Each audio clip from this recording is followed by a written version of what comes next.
Freak the Mighty, 13, American Chop Suey.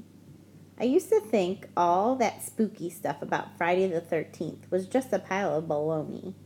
But now I'm getting my own personal introduction to what can happen.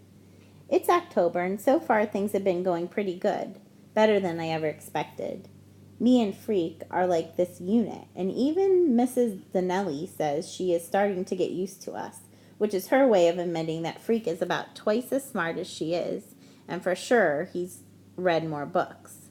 She keeps saying stuff like, Kevin, we know you know the answer because you always know the answer. So wouldn't it be nice if someone else got a chance? For instance, your friend Maxwell? Freak goes, he knows the answer, Mrs. Denali. Yes, Kevin, and I'm sure you're correct because you're always correct. But for a change, I'd really like to hear Maxwell speak for himself. Maxwell? Maxwell Kane? This is dumb because what does it matter if I know the answer? If I don't know, then Freak will tell me, and he'll say it in a way I can understand, which is a lot better than Mrs. Denali can do. So what I do, I just shrug and smile and wait, because I know she'll get tired of asking and move on to the next. As a matter of fact, I do know the answer. The reason Johnny Tremaine got mad and hateful is because he burned his hand in a stupid accident.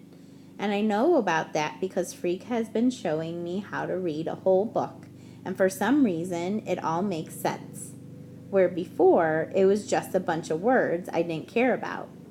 My reading skills tutor, Mr. Meehan, he says stuff like, Max, the tests have always shown that you're not dyslexic or disabled, and this proves it. As you know, my personal opinion has always been that you're lazy and stubborn and you didn't want to learn. So if hanging out with Kevin somehow improves your attitude and your skills, that's great. Keep up the good work. It was Mr. Meehan who had a word with Mrs. Denali, and that's why she finally gave up on trying to make me talk in class. And instead, she waits until study hall, where she asks me the same questions alone, and I tell her the answers. She still doesn't get it, though, because she always goes, but Maxwell, if you can speak to me, then you can speak to your classmates, right? Wrong. Big difference. I can't explain what it is, except that my mouth shuts up when there's more than one or two people. And a whole classroom full? Forget it. Okay, you're shy about public speaking, but how does that apply to writing down the answers? If you can read, then you can write, right?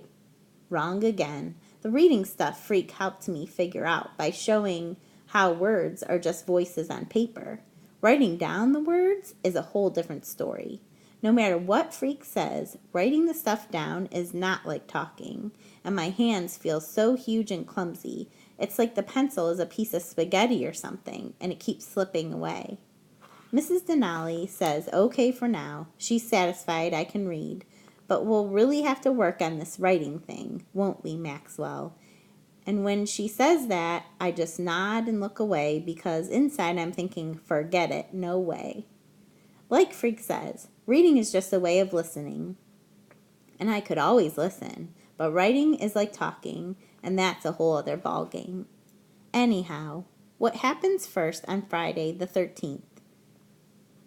We're in homeroom when this note comes from the principal's office. Maxwell Kane, your presence is requested. Gulp. So Freak and I get up to go, and the teacher says, no, Kevin, you stay here. Mrs. Addison was very specific. Maxwell is to go alone.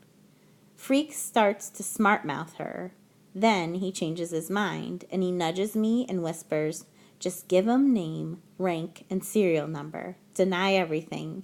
You aren't back by 100 hours? We'll organize a search and rescue mission.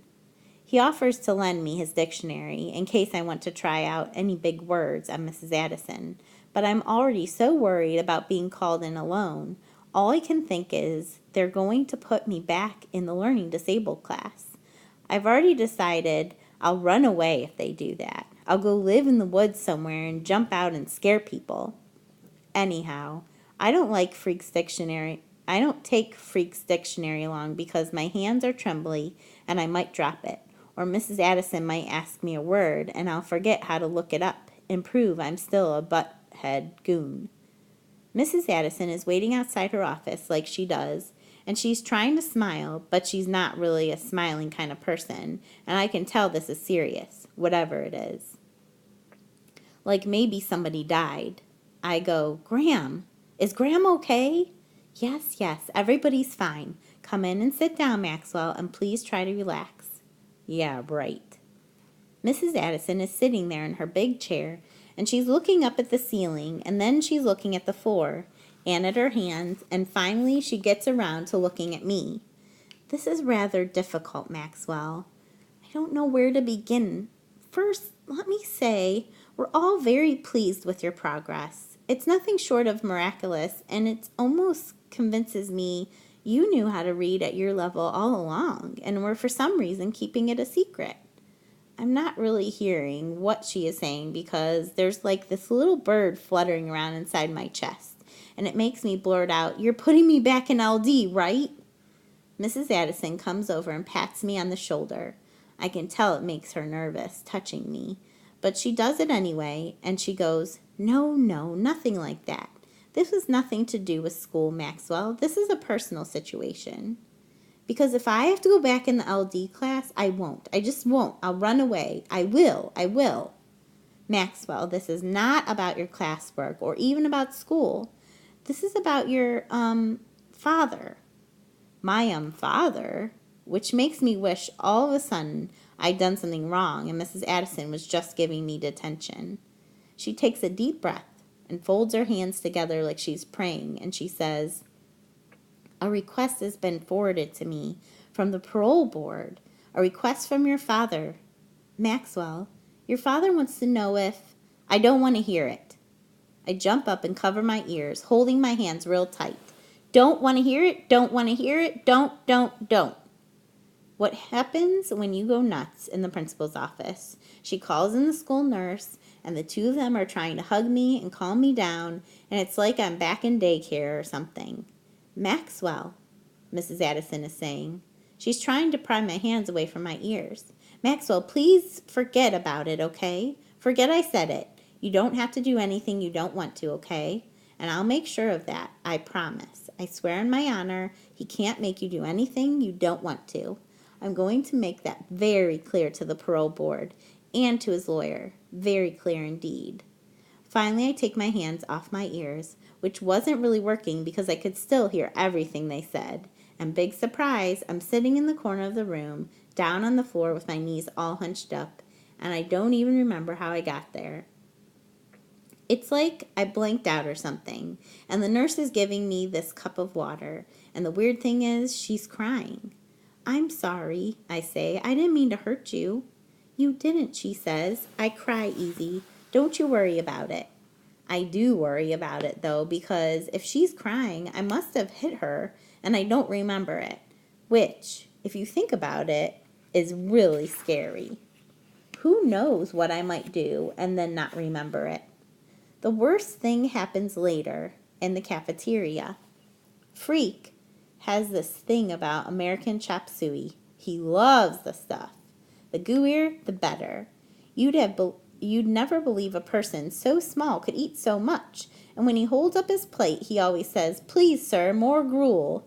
And I always say, It's American chop suey, not gruel. I looked up gruel, remember? And he always goes, I beg of you, sir, more gruel. And so finally, I go up to get him another helping. When I come back, something is wrong. Freak's face is all red and swollen up, and he's making this huck, huck, huck noise. He can't talk, and all he can do is look at me and try to say something with his eyes. And then I'm running to get the nurse. Quick, he can't breathe. He can't breathe. Then she's running as fast as me, and she's yelling for someone to call an ambulance. Back in the cafeteria, Freak is turning purple. The nurse grabs him, and she's got this plastic thing she shoves into his mouth, and his eyes are closed up tight, and one of his legs is kicking. I don't know what to do, so I start hopping up and down in one place And when the kids keep crowding around, I push them back. And the next thing, Freak's face is starting to look pink instead of purple, and he's breathing okay. Right about then, the ambulance comes. I never even heard the siren, and Freak is trying to talk in this croaky voice as they put him on the stretcher. I'm okay, he keeps saying. Really, I'm okay. I just want to go home. The deal is, once they call the ambulance, you have to go to the hospital and get checked out. That's the rule.